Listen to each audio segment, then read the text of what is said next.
안녕하세요. 저는 제주도에 살고 있는 50대 남성입니다. 제 나이쯤 되다 보면 살면서 누구나 가슴 아픈 이별 한 번씩은 겪게 되는 것 같습니다. 제 주변만 봐도 부모님을 보내드린 친구도 있고, 아내와 사별한 친구도 있고, 나이 적은 형제를 먼저 잃은 친구도 있으니까요. 하지만 그 누구도 저보다 많은 사람들과 이별을 겪지는 못했을 거예요. 오죽하면 주변에서 어쩜 그리 팔자가 박복하냐고 했을 정도니까요. 사랑하는 소중한 사람들을 다 잃고서 한때는 삶의 의지를 잃고 무력해지기도 했지만 결국에는 이겨내는 것이 인간이더군요. 커다란 절망 속에서도 한 송이 장미꽃이 피어난다는 것을 저는 경험으로 알게 되었습니다. 제가 겪은 기적 같은 이야기를 지금부터 들려드리겠습니다. 저는 시골 마을, 소위 깡촌이라는 곳에서 나고 자란 촌사람이었습니다. 옆집에 숟가락이 몇 개 있는지 서로 다 아는 작은 마을이라 집에 무슨 일이 생겼다 하면 소문이 나는 건 순식간인 그런 곳이었어요. 불행히도 저희 어머니는 제가 3살 때 옆집 아저씨와 바람이 나서 집을 나가셨다고 합니다.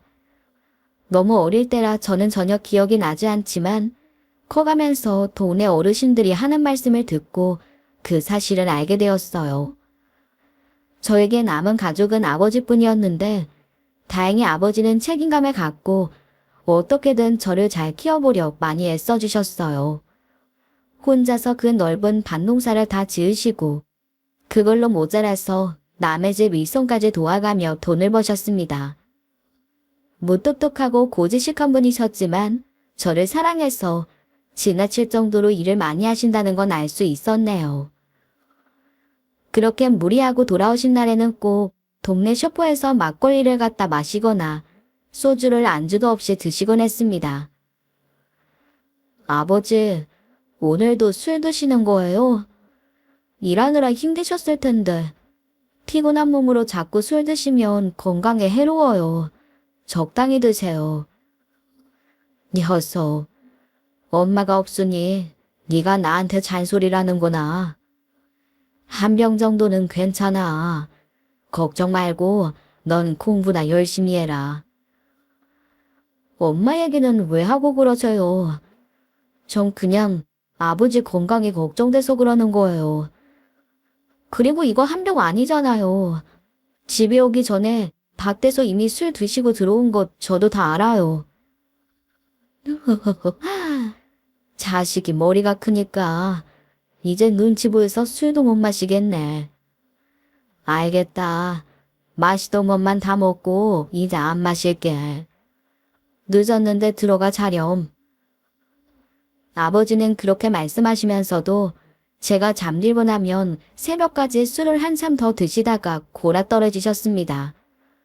그러다 보니 언제나 입에선 술 냄새가 나고 안색도 좋지 않았어요. 저에게 남은 가족은 아버지뿐이라 저는 아버지가 술 때문에 건강을 해치실까봐 항상 걱정이었지만 아무리 잔소리를 해도 아버지는 좀처럼 술을 끊지 못하셨네요. 결국 아버지는 제가 19살이 되던 해 간암으로 세상을 떠나셨습니다. 돌아가시기 전에 미안하다면서 혼자서도 씩씩하게 잘 살아야 한다고 제 손을 꼭 잡고 당부하시던 게 유언이 되고 말았어요. 아버지마저 돌아가시니 저는 천의 고아가 되고 말았습니다. 다행히 돌아가시면서 약간의 유산과 시골집을 제게 남겨주셔서 당장 먹고 사는 데는 문제가 없었지만 마냥 안심할 수는 없었어요. 아버지가 돌아가시자 몇몇 어른들이 자꾸 집으로 찾아와 집 문서는 어디에 있느냐, 밭을 비싸게 팔아주겠다. 아버지에게 빌려준 돈이 있는데 돌아가셨으니 네가 갚아야 한다면서 아버지 재산을 노리는 게 보였거든요. 이렇게 된 거 혼자 힘으로 새롭게 시작하고 싶다는 마음에 저는 시골집을 완전히 정리하고 서울로 올라왔습니다. 그리고 대학에 가는 대신 공장에 나가며 열심히 일했어요. 그렇게 몇 년을 일해 모은 돈과 아버지의 유산을 합쳐 자그맣게 사업을 시작했죠. 그맘때쯤엔 좋은 인연도 만나게 되었어요. 바로 제 아내였습니다. 아내는 제가 일하던 공장 근처에 봉제 공장에서 일을 하고 있었어요. 아내는 제가 하려는 일을 많이 응원해주고 격려해주며 온전히 제 편이 되어주는 사람이었습니다. 어려서 가족을 잃은 제겐 아내가 해주는 따스한 응원이 눈물나게 고맙고 힘이 되더라고요. 그러다 보니 이 사람과 하루빨리 결혼해 가정을 꾸리고 싶다는 생각이 들더군요. 저는 속전속결로 아내에게 프로포즈를 하고 예비 처가댁으로 결혼을 하게 받으러 갔습니다. 안녕하십니까. 따님과 결혼하고 싶어서 허락받으러 왔습니다. 저는 이제 조그맣게 사업을 시작한 사업가입니다. 아직 나이도 어리고 재산도 별로 없지만 반드시 성공해서 우리 수민이 행복하게 만들어줄 겁니다. 그러니 저를 믿고 따님과의 결혼 허락해 주시면 감사하겠습니다. 자네 얘기는 딸아이한테서 많이 들었네. 사업 그거 쉬워 보여도 아무도 아는 거 아닌데 젊은 나이에 사업 시작한 것만으로도 대단한 거야.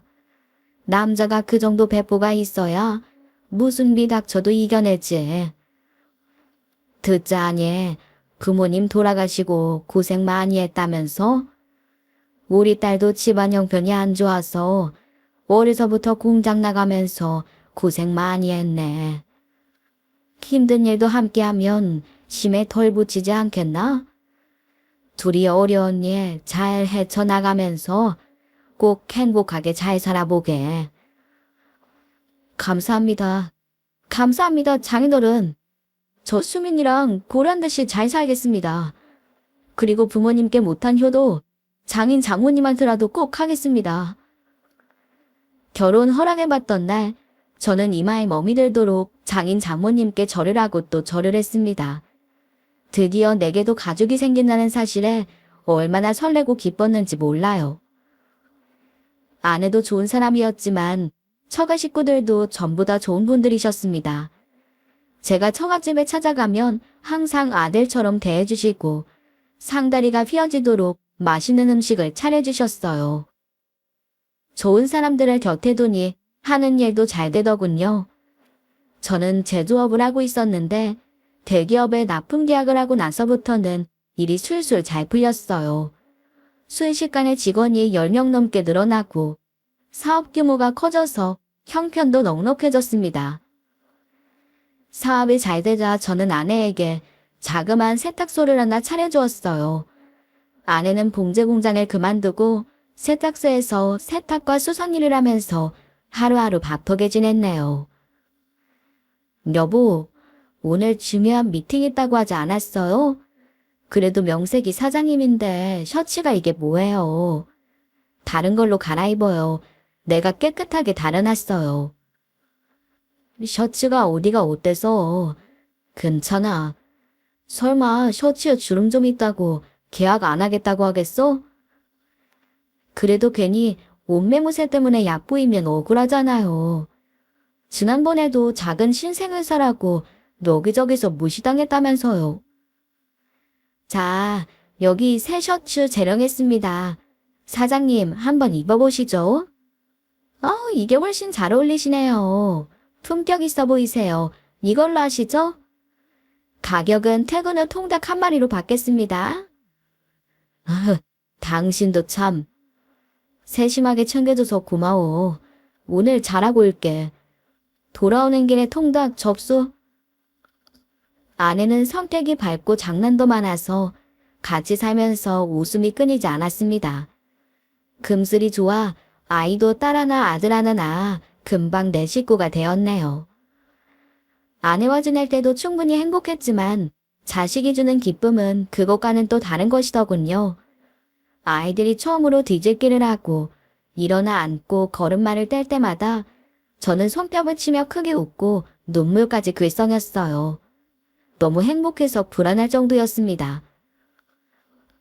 그런데 그 생각이 잘못된 것이었을까요? 불안은 현실이 되어 다가왔네요. 불행의 시작은 둘째인 아들이 5살이 되던 해 여름에 일어났습니다. 언젠가부터 아이가 잘 숨을 쉬지 못하고 과호흡에 가깝게 숨을 몰아쉬더군요. 특히 뜨거운 음식을 먹을 때 그런 증상이 반복되기에 처음엔 어린애라 뜨거운 걸 잘 못 먹나 보다 하고 넘겼습니다. 그런데 그 이후로도 이상한 일은 계속해서 일어났어요. 걷다가 자꾸 넘어지는가 하면 머리가 아프다며 어지럽다고 주저앉은 적도 많았습니다. 저는 걱정이 되어 아이를 데리고 병원으로 달려갔습니다. 그런데 병원 의사 선생님께서 진지한 얼굴로 큰 병원에 가보라는 게 아니겠어요? 결국 대학병원에까지 찾아가 검사를 받았는데 그 결과는 도무지 믿기 힘든 것이었습니다. 우리 애가 희귀병에 걸렸다는 거였어요. 아이의 병은 일종의 소아뇌졸중이었어요. 점차 혈관이 막혀 감각과 인지에 장애가 오고 마지막엔 팔다리가 마비되어 사망한다는데 현재로서는 뚜렷한 치료 방법이 없다고 하더군요. 아들의 희귀병 진단을 받고 나서 우리 가족은 모두 세상을 잃은 듯 슬프게 울었습니다. 하지만 아무것도 모르고 힘들어하는 아들 앞에서 언제까지나 슬픔에 빠져 있을 수는 없었어요. 곧바로 아이를 병원에 입원시키고 도움이 될 만한 치료는 전부 시도해 보았습니다. 그 작은 것이 팔목에 주사바늘을 꽂고 서럽게 우는데 정말 가슴이 찢어질 것만 같더군요. 경의 특성상 심하게 울고 나면 팔다리 힘이 빠지고 기절할 수 있기 때문에 어떻게든 아이가 울지 않도록 달래줘야만 했어요. 시준아, 괜찮아. 옆에 아빠 있잖아. 안 울고 잘 참으면 아빠가 로봇 장난감 사줄게. 진짜요? 장난감 사줄 거예요? 그럼 진짜지. 근데 시준아, 그거 알아? 주사 잘 맞고 약도 잘 먹으면 시준이 좋아하는 장난감 직접 보고 고를 수도 있다? 그럼 더는 병원에 안 있어도 돼. 엄마랑 아빠랑 누나랑 집에서 장난감 갖고 놀면서 만화도 보고 게임도 할 수 있어. 어때? 짱이지? 나 병원에 있기 싫어요. 얼른 다 나아서 집에 가고 싶어요. 그래. 아빠도 너 여기 있는 거 싫어. 집에 얼른 가려면 주사부터 잘 맞아야겠지? 너무 무서우면 아빠 손 꼭 잡고 다른 곳 보자. 그럼 하나도 안 무서울 거야. 다행히 착한 우리 아들은 또래에 비해 씩씩하고 참을성도 강한 편이었습니다. 약이 독해서 피부에 발진이 올라오고 주사가 아팠는데도 울지 않고 잘 버텨주더라고요. 그럼에도 병세에는 큰 차도가 없었어요. 길어지는 병원 신세에 모두가 지쳐갈 때쯤 아들이 어느 날 그림을 그렸다면서 스케치북을 펴서 보여주더군요. 스케치북에는 우리 네 가족이 집안 거실에 둥그렇게 모여 앉아 웃고 있는 모습이 그려져 있었습니다. 6살 생일날은 꼭 퇴원해서 집에 갈 거예요. 가족들이랑 다 같이 피자도 먹고 새 장난감도 사고 게임도 실컷 할 거예요. 희준아, 너 다 나아서 집에 오면 누나랑 같이 게임하자. 그리고 누나가 학교에서 배운 노래도 가르쳐 줄게. 우리 밤늦게까지 안 자고 계속 노는 거야. 아들의 말에 이제 8살이 된 딸아이까지 들떠서 맞장구를 치더군요. 우리 모두 그러자며 웃으며 약속했습니다. 하지만 그 소망은 이루어지지 않았습니다. 생일을 5일 남기고서 둘째는 하늘의 별이 되어 우리 곁을 떠나갔네요. 한 해도 무심하시죠? 그 어린 것을 어떻게 이렇게 빨리 데려가실 수가 있을까요? 아들을 잃고 우리 가족 모두 제정신이 아니었습니다. 특히 아내의 슬픔은 이루 말할 수 없을 정도였어요. 희준아, 엄마가 미안해. 엄마가 널 튼튼하게 낳아줬어야 하는 건데 나 때문에 고통만 받다 가서 어떡하니? 당신 잘못 아니야.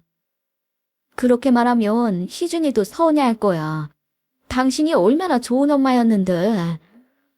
희준이가 엄마를 얼마나 좋아했는지 몰라서 그래? 아니야. 난 나쁜 엄마야. 희준아, 엄마한테 한 번만 더 기회를 줄래? 다음 생에도 꼭 엄마 아들로 태어나줘. 그때는 엄마가 우리 희준이 절대 안 아프게 할게. 엄마 목숨을 다 바쳐서 희준이 지켜줄게. 우리 다음 생에 꼭 다시 만나자. 아들, 사랑해. 한 줌에 제가 되어 돌아온 아들을 품에 안고 아내는 세상이 무너져라 통곡을 하며 울다가 결국 쓰러지고 말았습니다. 저 또한 한동안 제정신이 아니었어요. 집안에 남아있는 아들의 장난감을 볼 때마다, 화장실에 걸려있는 유아용 치약과 칫솔을 볼 때마다, 심지어는 길을 걷다가도 희준이 또래의 아이를 마주칠 때마다 가슴이 철렁하고 눈물이 쏟아져 참을 수가 없었습니다. 저희 부부가 너무 힘들어하니 장모님도 걱정이 되셨는지 어느 날은 말도 없이 찾아오셔서 제 손을 붙잡고 이렇게 말씀하시더라고요. 우리 애도 자네도 많이 힘든 것 아네.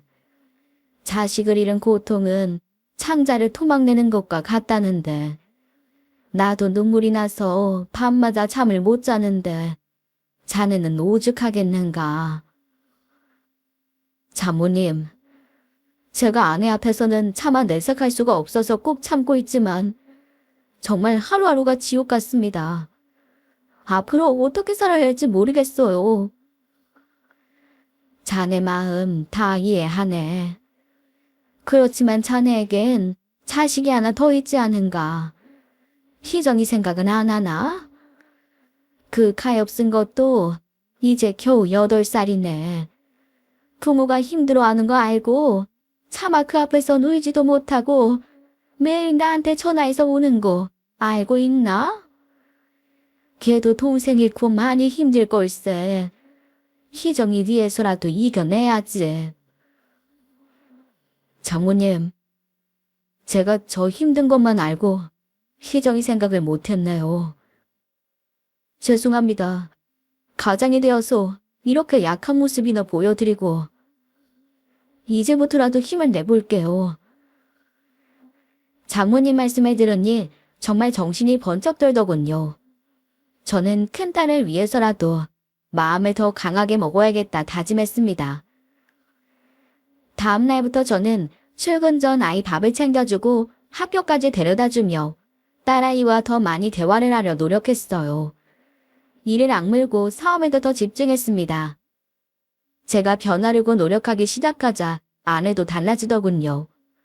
한동안 세탁소도 닫고 집안에서 울기만 하던 아내도 어느 날부턴가 다시 일을 나가기 시작하더니 하루는 퇴근하고 집에 오니 식탁 가득 맛있는 음식을 차려놓고 저를 기다리고 있더라고요.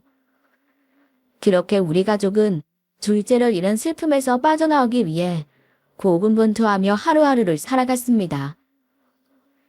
다행히 치열하게 노력한 보람이 있었는지 사업은 점점 번성했고 아내의 세탁소도 장사가 잘 되었어요. 딸아이는 학교에서 전교 1등을 할 정도로 성적이 좋았고요. 저는 둘째에게 못해준 게 후회가 돼요. 큰딸에게는 부족한 것 하나 없이 무엇이든 다 해주려 노력했습니다. 딸, 용돈 더 필요하지 않아? 친구들이랑 떡볶이도 사 먹고 카페도 가려면 지금 용돈 가지고는 모자랄 것 같은데. 지금도 충분하거든요. 엄마한테 넉넉하게 받고 있으니까 걱정 말아요. 그래? 그럼 문제집 살 돈이라도 줄까? 참, 너 지난번에 수학에서만 2개 틀렸다고 수학 과외 받고 싶다고 했다며. 아빠가 서울대생 개인과외 붙여줄까? 아이고 됐네요. 그건 실수로 틀린 거고 그 다음 시험에선 만점 받았는걸? 나 과외시킬 돈 있으면 아빠 옷부터 새로 사 입으세요. 맨날 새 옷 사라고 해도 말도 안 듣고. 언제까지 오래된 옷 수선해서 입으실 거야. 그거야. 너네 엄마 솜씨가 워낙 좋아서 수솜하면 감쪽 같으니 그런 거지. 아빠는 있던 거 입는 게 제일 편하고 좋아. 암튼 용돈 필요하면 언제든 말해야 한다. 알았지? 큰딸은 제가 항상 용돈을 올려준다고 해도 됐다고 하고 제 걱정부터 해주는 어른스럽고 착한 아이였습니다. 아내를 닮아 밝고 다정해서 친구들 사이에서도 인기가 많았어요. 공부까지 잘했으니 모두가 부러워하는 예쁘고 자랑스러운 딸이었네요. 딸아이는 좋은 성적을 유지한 끝에 모두가 동경하는 명문대에 한 번에 합격했습니다. 딸아이의 명문대 합격 소식에 회사 사람들, 거래처 직원들, 동네 사람들, 사돈의 팔촌까지 축하 인사가 쏟아졌어요. 살면서 그렇게 많은 축하를 받아본 것이 처음일 정도였네요. 하지만 저는 축하 인사를 받으면서도 마냥 기뻐할 수만은 없었습니다. 그 무렵 승승장구하던 제 사업이 조금씩 사정이 나빠지고 있었거든요. 마음 같아서는 딸에게 집도 얻어주고 차도 사주고 뭐든 다 해주고 싶었지만 현실은 그럴 수가 없었습니다.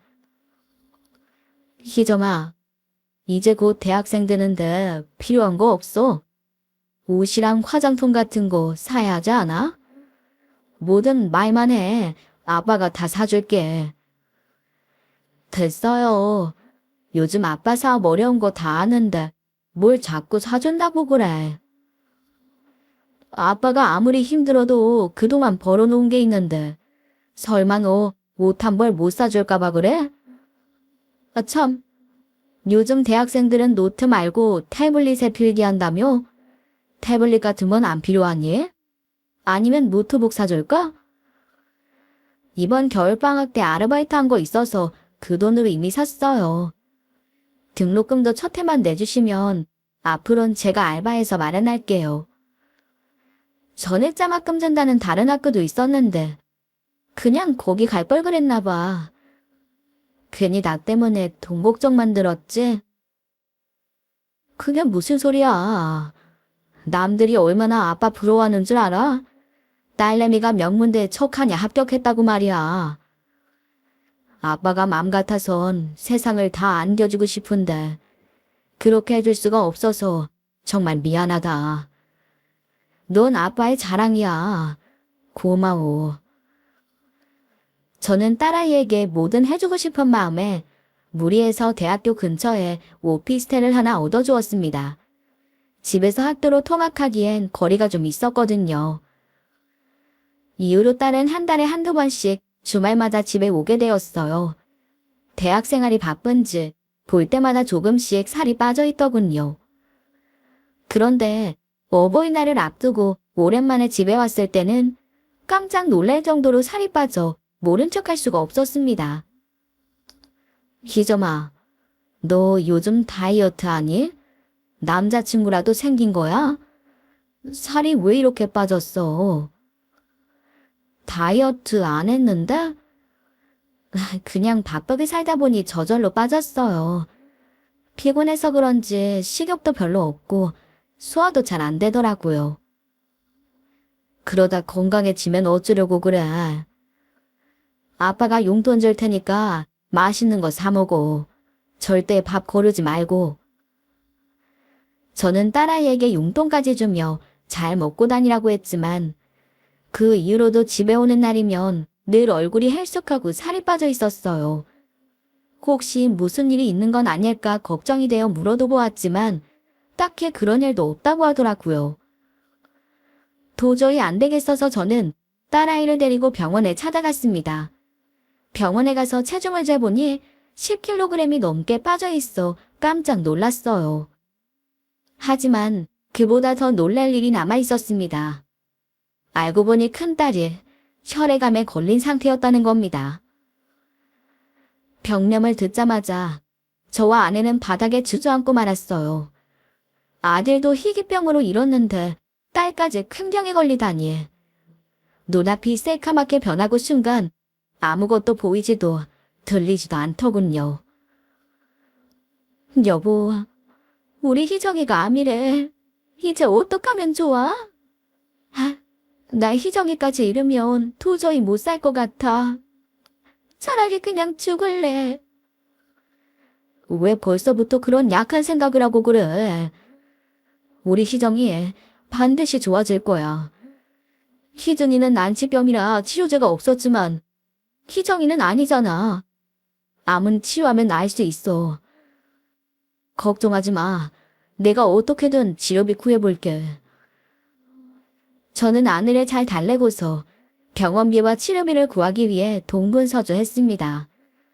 아내는 세탁소를 닫고 딸 옆에 붙어서 간호를 시작했고요. 하지만 아내에게 자신있게 말한 것과 달리 치료비 구하는 일은 쉽지가 않았어요. 제가 운영하는 사업체는 망하기 일보 직전이라 직원들 월급까지 밀린 상황이었거든요.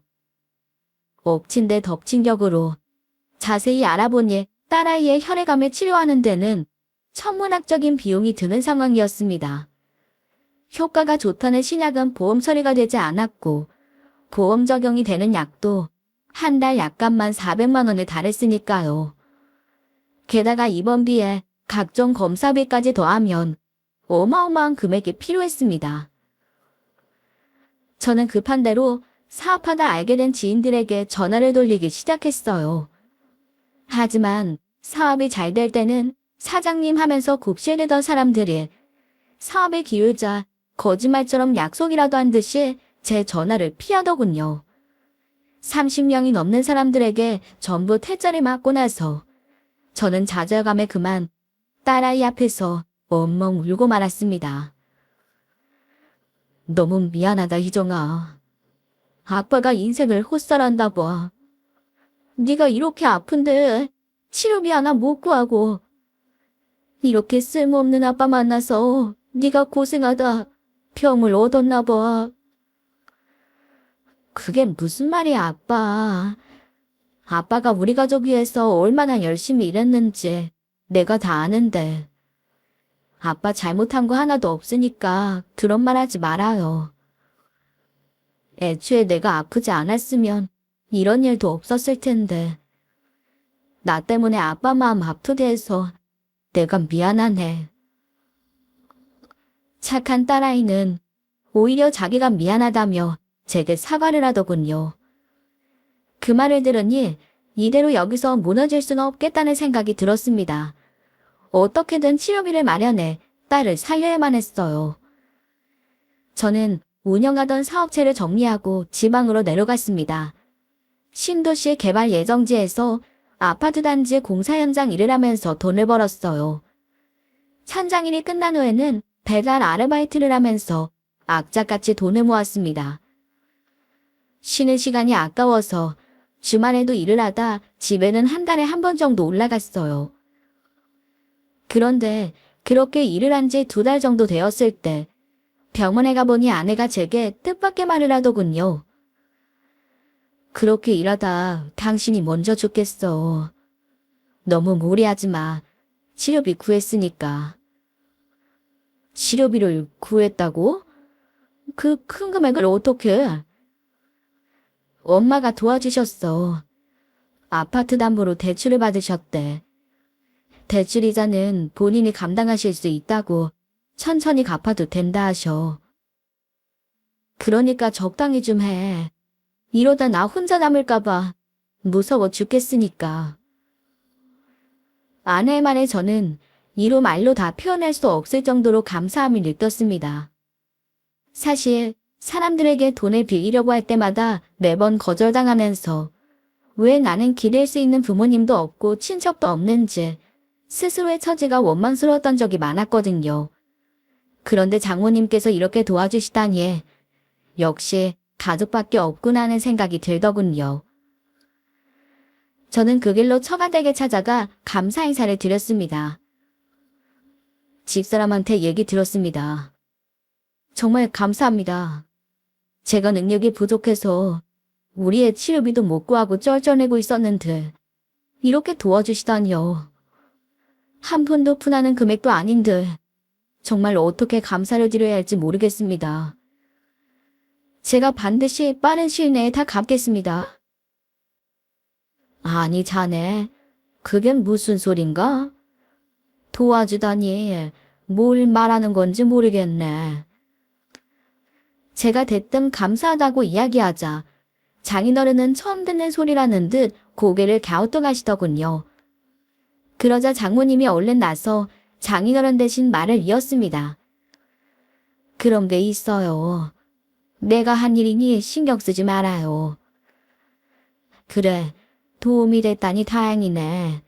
너무 무리는 하지 말게. 네, 감사합니다, 장모님. 눈치를 보니 장모님이 장인어른 몰래 집사람에게 돈을 빌려주신 것 같더라고요.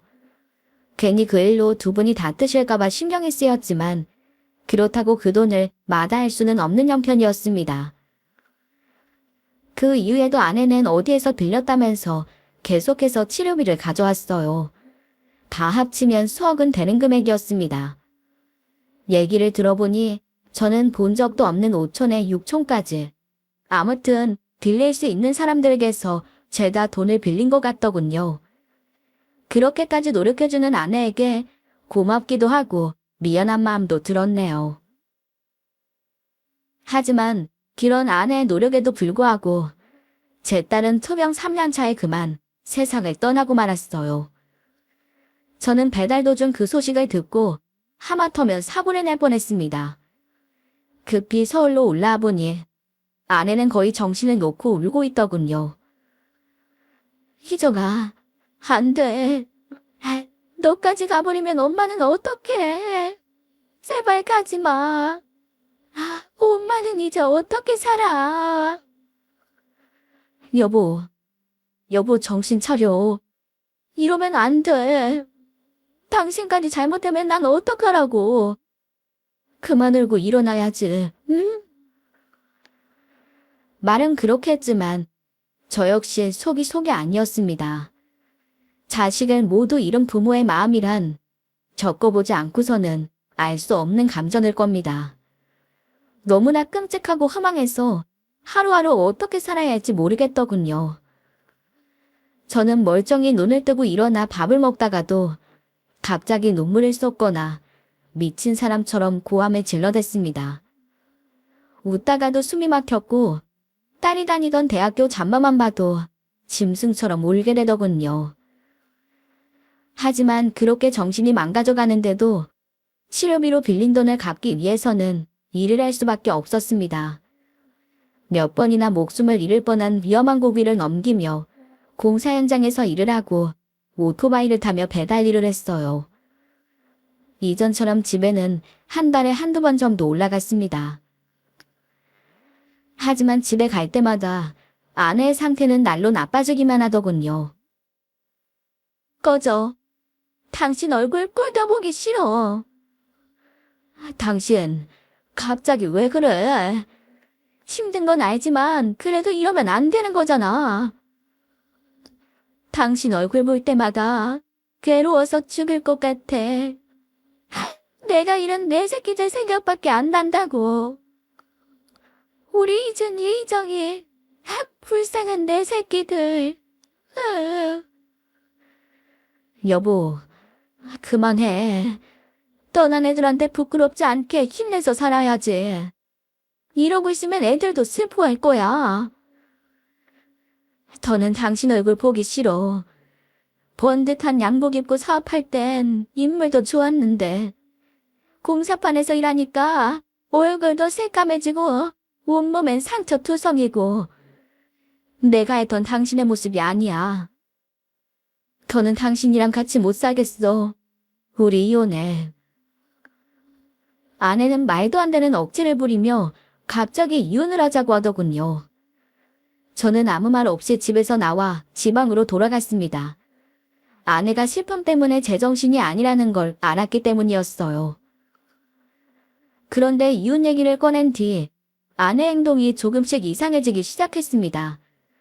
옷장에는 못 보던 화려한 옷들이 늘어갔고 언젠가부터 아내는 짙은 화장에 향수까지 뿌리고 집을 나서기 시작한 겁니다. 그러던 어느 날 기어이 우려했던 일이 터지고 말았습니다. 건대 같은 차림의 어떤 남자가 우리 집에서 나오는 걸 제가 보고 만 것이었어요. 저는 그동안 마음속에서만 삭혔던 말들을 아내에게 쏟아붓고 말았네요. 어쩐지 갑자기 이혼 얘기 꺼낼 때부터 이상하다 했어. 방금 그 남자 누구야? 그 남자 만나느라 옷이랑 화장품을 그렇게 산 거야. 방금 내가 그 남자 집에서 나가는 거 다 봤어. 그러니까 거짓말할 생각은 하지도 마. 봤다니까 어쩔 수 없네. 사실 나 만나는 사람 있어. 만난 지 좀 됐어. 길게 얘기할 거 없고 우리 이제 그만 이혼하자. 솔직히 그동안 부부라고 하기도 민망한 생활을 했잖아. 우리 사이에 더는 자식도 없고 말이야. 뭐? 바람 피운 주제 뭐가 그렇게 당당해. 당신, 나한텐 미안한 마음이 있기는 해. 아, 미안. 내가 왜? 나도 힘들었어. 당신처럼 능력 없는 사람 만나서 자식 다 잃고 입 따위로 사는 것 같지도 않게 사는 거 이제 지긋지긋하다고. 당신 진심이야? 어떻게 그런 말을 할 수가 있어? 내가 못할 말이 뭐가 있어. 막말로 돈 많은 남자 만났으면 우리 딸 그렇게 안 보냈을 거야. 당신 사업은 망했지. 애는 죽을 병 걸려서 오늘 내일 하지. 내가 얼마나 힘들었는지 알아. 그런 내 마음 한 번이라도 알아준 적이 있어? 나 다시는 그렇게 안 살아. 새롭게 시작할 거야. 그러니까 그냥 이혼 도장 찍고 갈라서자. 저는 너무 어처구니가 없어서 제대로 화도 못 내고 입술만 깨물었습니다. 제가 아무 말도 못하고 침묵만 유지하자 아내는 갑자기 태도를 바꾸어 무릎을 꿇더니 빌기 시작하더라고요. 그동안 너무 힘들게 살았으니 이제라도 사람답게 살아보자면서요. 각자 남은 인생이라도 행복하게 살아봅시다. 부탁드릴게요 하면서 존댓말까지 써가며 빌어대는데 그 순간 알겠더라고요. 아내의 마음이 이미 떠났다는 것을요. 저는 아내가 원하는 대로 이혼에 협의해 주었습니다. 솔직히 배신감도 들었습니다. 아이를 잃은 지 얼마나 됐다고 새 남자 만나서 바람 피우고 제 곁을 떠난다는 게 말이죠. 하지만 아내 말대로 제 능력이 부족해 가족을 몽땅 잃었는데 누구를 탓하겠습니까? 탓하더라도 저 자신을 탓해야지요. 다시금 혼자가 되었다는 사실에 저는 어디로든 도망가고 싶은 충동을 느꼈습니다. 그래서 무작정 한국 땅을 떠나 해외를 돌기 시작했어요. 그리고 베트남에서 정착해 그곳에서 일을 하며 살았네요. 사업할 때 거래를 했던 사장님이 그쪽에 공장을 갖고 계셔서 그분께 일을 배우며 바닥부터 다시 시작했어요. 하루하루가 너무 힘들었지만 심적인 고통을 잊으려 애쓰며 말 그대로 버티고 또 버텼습니다. 그렇게 베트남에서 5년쯤 지내다 보니 약간의 돈이 모이더군요. 그리고 조금씩 한국에 들어가 봐야겠다는 생각이 들기 시작했어요. 먼저 간 우리 아이들과 돌아가신 아버지 산소에 못 가본 지 오래된 것이 늘 마음에 걸렸거든요. 마침 같은 고등학교를 나온 고향 친구 놈이 금강에서 개업을 하게 됐다며 연락이 와서 이참에 한국에 한번 가봐야겠다고 결심하게 되었습니다. 저는 그 길로 한국행 비행기 티켓을 끊고 5년 만에 고국으로 돌아왔습니다. 그런데 하필이면 그날이 전처 생일날이더군요. 저는 조금 망설이다 전처의 연락처로 5년 만에 연락을 해보았네요. 그런데 번호가 바뀌었는지 전화통화는 할 수 없었습니다. 저는 한 번 더 망설이다 이번에는 장모님 연락처로 전화를 걸었네요. 여보세요? 안녕하세요 장모님. 저 기억하시죠? 아니, 갑자기 자네가 웬일인가? 해외로 나갔다고 들었는데. 네, 아주 오랜만에 한국에 오게 돼서 안부라도 여쭐까 하고 전화드렸습니다. 사실 애 엄마한테 먼저 전화를 해봤는데 불편한지 받지 않더라고요. 저 이제 아무 감정 없고 정말 그냥 안부만 묻고 싶어서 연락드린 겁니다. 애 엄마는 잘 있죠? 그게 실은 우리 수민이 3년 전에 세상을 떠났네. 예? 아니, 그게 무슨 말씀이세요? 교통사고가 나서 그렇게 운명을 달리했어. 자네한테 이야기하려 했는데 두 사람이 좋게 헤어진 것도 아니고 자네도 해외 나가 있어서 말을 못했네. 아니, 아무리 그래도 같이 산 세월이와만들 저한테는 말씀을 해주셨어야죠. 그럼 애 엄마는 지금 어디 있는 겁니까? 납골당이든 산소든 위치라도 알려주세요. 그건 곤란하네. 수민이가 자네한테 몹쓸 짓하고 헤어지게 돼서 떠나기 전까지 늘 면목 없어 했어. 이런 식으로 자네가 찾아가는 거 하늘에서라도 달갑게 생각하지 않을 것 같네. 이혼해서 어차피 남난된 지 오랜데 못 들었다 생각하고 잊어버리게. 장모님은 일방적으로 안 된다 하시고는 전화를 끊어버리셨습니다. 저는 끊긴 전화를 들고 한동안 멍하니 서 있었어요. 도무지 믿기지 않더군요. 도대체 나에게 무슨 악기가 씌어서 내 주변 사람들은 다 죽거나 잘못되는 걸까 통탄스럽기도 했고요. 저는 울적한 마음으로 아버지 산소를 찾아가 벌초를 하고 터덜터덜 동창이 개업했다는 가게로 향했습니다. 오랜만에 방문한 고향은 촌티가 많이 사라지고 편의시설도 늘고 건물도 높아져 완전히 다른 동네처럼 바뀌어 있었네요. 가게가 아주 멋지네. 개업 축하한다야. 야, 이게 누구야? 동진이 너 아주 오랜만이다. 재수 씨는 잘 계시지? 너 아직 소식 못 들었구나. 나 이혼한 지 좀 됐어. 혼자 되고 쭉 베트남에서 살다가 오늘 들어왔다. 조용히 갈라서고 주변에 이야기를 안 했더니 너처럼 헤어진 줄 모르는 사람들이 있더라. 아, 그래. 어쩐지. 둘이 같이 올 줄 알았더니 재수 씨 혼자 와서 모르는 사람처럼 입을 꼭 닫고 있길래 이상하다 했다. 그래도 지갑은 전해줄 수 있지? 동창 녀석은 도무지 알아들을 수 없는 똥딴지 같은 소리라더니 제게 지갑 하나를 건네주었습니다. 저는 뭔 소린가 싶어 지갑을 열었다가 그만 깜짝 놀라고 말았어요. 지갑 속에는 아내의 신분증과 신용카드가 꽂혀 있었습니다. 이게 무슨... 집사람은 분명 3년 전에 죽었다고 했는데... 죽어? 누가? 아까 재수씨 우리 가게 왔다 갔어. 아는 분이 인터넷 꽃배달로 화분을 보내주셨는데 그거 배달 오셨던데? 내가 아는 척 하려다가 결혼식 때 한번 보고 아는 척하면 좀 부담스러울까 해서 인사 못 드렸는데 얼굴이 많이 상하셨더라. 둘이 이혼한 줄은 몰랐는데 아는 척 했으면 곤란해질 뻔했네. 너 그 말 진짜야? 정말 우리 집사람이 아까 여기 화분 놓고 간 게 맞냐고? 아, 그렇다니까. 지갑 보면 모르겠냐?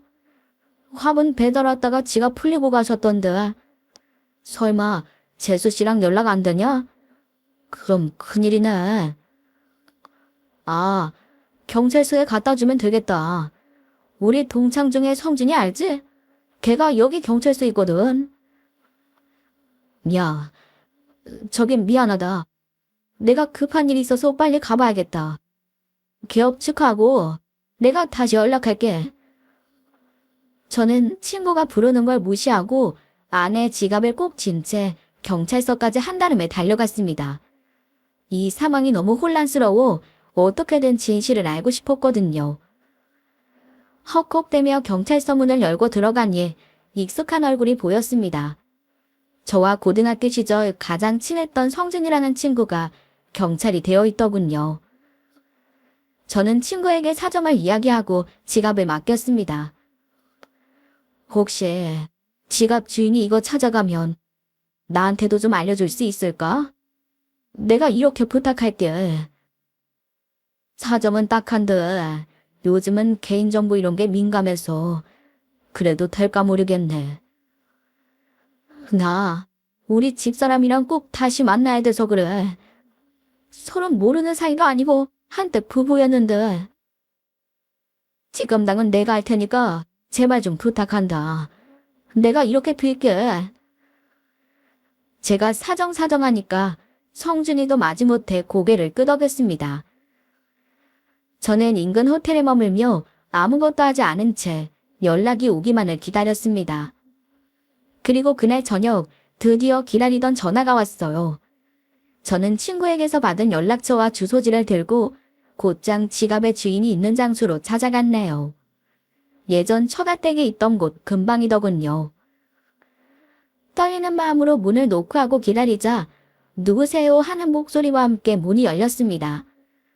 그리고 열린 문 너머 보이는 건 다름 아닌 저희 아내의 얼굴이었어요. 당신이 어떻게 여기에? 여보 맞지? 이게 대체 어떻게 된 일이야? 당신 3년 전에 죽었다고 장모님이 그러셨는데 얼굴은 또 왜 이렇게 많이 상했어? 당신 정말 괜찮은 거야? 여보. 아, 미안해 여보. 아.